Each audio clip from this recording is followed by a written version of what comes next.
Pizza guys/girls, does your shop have a no delivery list? What houses are on it and why? There was an older man who suffered from dementia that would order 4 fountain drinks and nothing else from my shop, then would tip about $300 every time. After hearing about it a couple times, I told my manager, and we all agreed to get in contact with his family, let them know we wouldn't take orders from him, and that they'd have to take some measures to keep him from doing the same with other establishments. God only knows how much money that guy gave away. Next story. My friend who is a pizza guy told he asked his manager to ban a house because they always wants him to wait until they eat first slice and then complain pizza is not well made and asks for some discount or coupon and ends up not paying tip acting angry. Next story. I delivered to the dorms when I was in college, back before credit cards could be used to pay for pizza.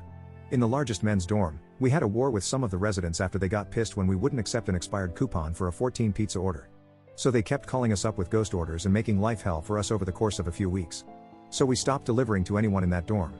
As we were the cheapest pizza in town, that did not go over well with them. The RAs got every student in that dorm together and told them to knock it the F off or get kicked out. So we tried to deliver again and the same crap happened. So we banned that dorm forever. It was cool by me because those idiots would place 5 to 20 pizza orders and tip $2. Edit, it was the mid-80s and there was no caller ID. Most of the students used the wall of pay phones we had in the lobby, but some rooms had their own phone. Regardless, there was no way of knowing who was calling. Next story. I was delivering for Godfathers in Memphis in 1988. We had no delivery houses as well as areas. We had one area smack dab in the middle of our normal delivery zone that was blocked out. It was a low-income apartment complex. We got a new manager. He was eager to up his numbers, so quickly changed that area to being a legit delivery area.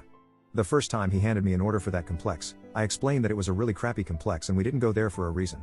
He accused me of being racist because I didn't want to deliver to the complex. Complex was all black, I was white, manager was black, and said just to deliver it and quit complaining. Okay, man. So I drive it out there and walk upstairs to the apartment door. I knock. No answer. I look a bit closer and it is obviously a vacant apartment.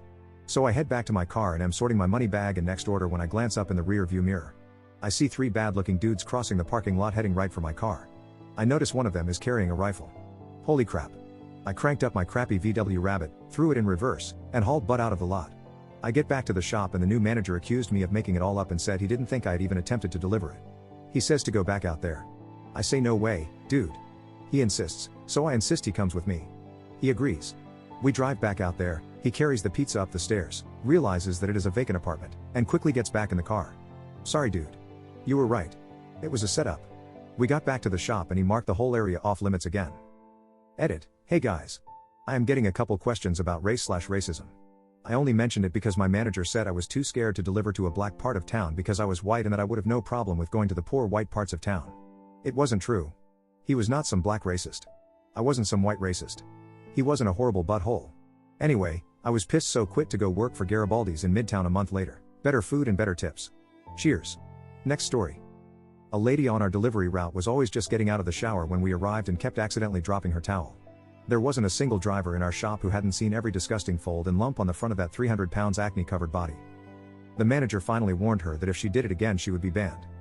She of course did it again, and I like to think the resultant loss of home-delivered pizza translated into a net benefit for her physical health just as it had done for our mental health. Next story. I used to deliver sandwiches for a shop. We had to blacklist this one lady who would call up last minute and demand 50 to 100 sandwiches for her meetings and she wanted them delivered in 15 minutes. We explained things to her over and over again that this was not how it worked, but she still demanded her order. So, when it showed up 45 minutes later than expected, she became a monster, causing a scene, not tipping, sending in complaints to the district manager, etc. This happened so many times, and finally, one day, she called in an order for 200 sandwiches, wanted it in 15 minutes. I delivered it myself and she took the sandwiches from me for her meeting. I sat there and waited for her to sign the receipt. And waited. And waited. Turns out, she took the sandwiches into her meeting and booked the hell out of there, not signing the receipt. She then called her bank to cancel the charge on her card and called us in for fraud. She had the nerve to call up our district manager and said that we owe this to her since all of her orders were late. She was blacklisted after that and my district manager finally apologized for not believing me on this story. Drug reps are the worst. Next story. I used to be a delivery driver for Pizza Hut. I used to work the Sunday afternoon shifts and would have the same man order a supreme pizza every week. I was always the one to deliver his order because most of the time I was the only driver on duty at that time of day. Alan was a nice, quiet man who had a lovely front porch. One day, I didn't take his delivery for some reason.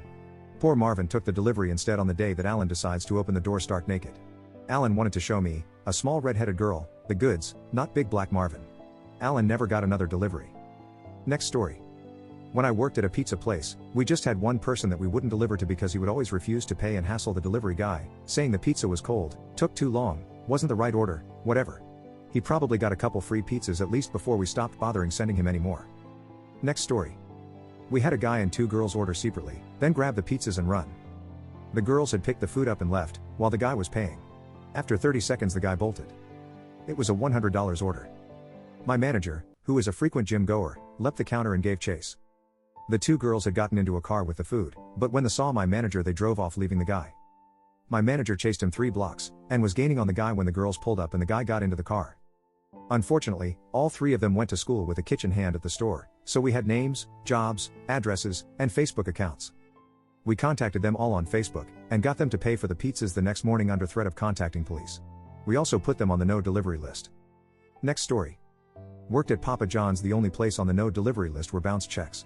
We had one driver get his knee bashed sideways with a baseball bat and money stolen. I delivered to the same place the next night. They didn't care about getting robbed because the driver is only supposed to have $25 max on him all times. So everything over that $25 the driver had to pay for. This driver I think had to pay around $125 after being assaulted. Edit, I wanted to clarify about carrying cash.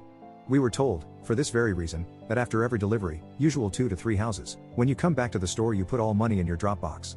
Obviously if you got $60 cash on a delivery the store wouldn't make you pay for that, but they had a record of how much the order was and how they paid. Next story. I am on the no delivery list of 2 restaurants because my roommate is an idiot and can't math to save his life.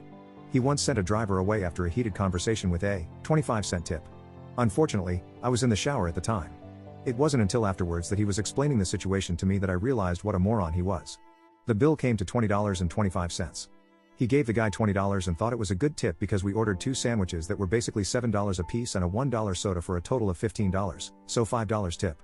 In actuality, the sandwiches were $7.99 and the soda was $1.99, so $18 right there. Then there was a $2.25 delivery fee. So $20.25. Unfortunately, the delivery guy spoke almost zero English, so all he could say was not enough to my roommate, and my roommate is an idiot who wouldn't read the damned receipt. He is no longer allowed to answer our door. Next story. We had a few blacklisted numbers/addresses. Mostly were for people who wrote bad checks or would constantly complain/return orders/make threats. One address that was on the absolute edge of our delivery area, a business all by itself on the edge of town, got blackballed because people from outside the delivery area would give that address and meet us there. A couple of bad neighborhoods, including one that was literally 6 dilapidated trailers in the middle of a field with a 2-track going back to it, nothing but crackheads with pit bulls and rotties with no leash, were blacklisted too.